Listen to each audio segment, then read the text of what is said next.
Chicken breast is probably the most popular protein source for people on a diet, and for good reason. According to the USDA, 100 grams of skinless chicken breast has only 120 calories with 22 grams of protein. The only downside is that it turns dry very easily and also lacks a bit in flavor. So I would try to show you how to improve both of these markers by doing 3 simple but very important steps. First off, take a closer look at the shape of a chicken breast.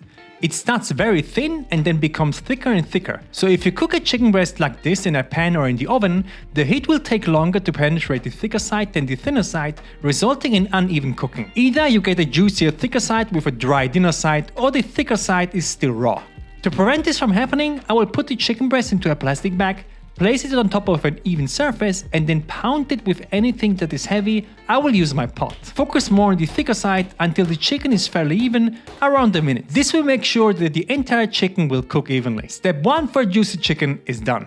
Next step, let's talk about brining. Brining is a process in which meat gets marinated with mainly salt. There's wet brining, where meat is soaked in a water-salt solution, and there's dry brining, where meat is covered with salt. In both cases, the meat is left to rest for several hours, up to an entire day. This will enhance the flavor and also preserve juices and make it more tender, because salt disrupts the muscle fibers and also will lead to more water holding capacity. I will do both in this video and tell you which one is better in my opinion. For the dry brining, I will cover both sides of the chicken with salt. In total, I will add about a teaspoon of 5 grams. Then this gets into the fridge uncovered for at least 30 minutes up to an entire day. The longer it rests there, the better it will become. For the wet brining, you will need a bowl and then fill it with water until it's enough that the entire chicken will be soaked. In my case, it's about 500 ml. Now I will add salt, but we will need more for the wet brining. I will add 2 tablespoons or 20 grams and mix it until the salt is completely dissolved. This now gets into the fridge as well, and I will also make a chicken breast without brining at all to see the difference.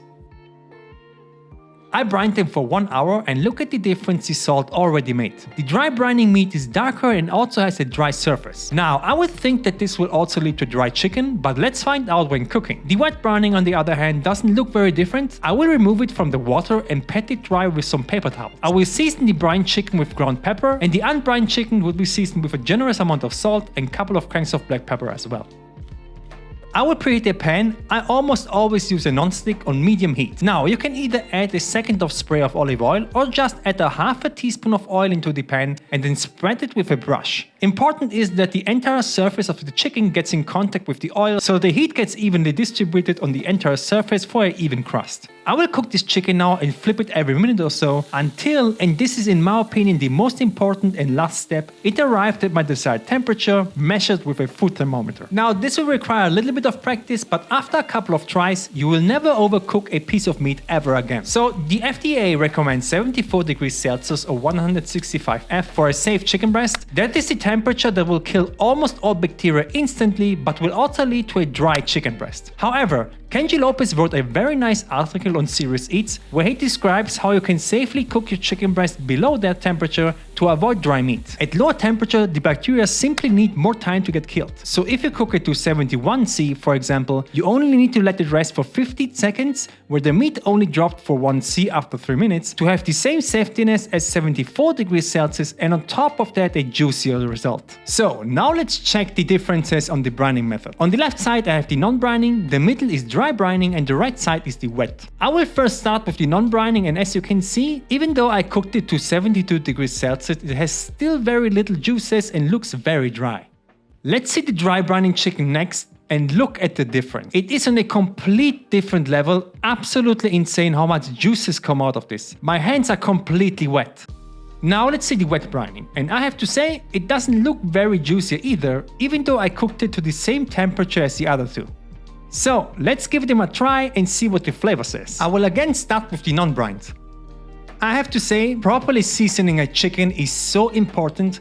Even though it's a bit on the dry side, it still tastes amazing because of the seasoning. So if you don't have time to brine at all, please heavily season your chicken, especially with salt. Let's see the dry brining next. Oh my god, this is absolutely insane how different this is. It's juicier, more tender, and it's more flavorful, and all because of added salt and refrigerating for an hour. Incredible. But now I'm very curious about the wet brining. I never did this before. So it's juicier than non-brining for sure, but in my opinion it's not really worth the extra step with the water. Also the texture feels a bit different. I like the dry brining more.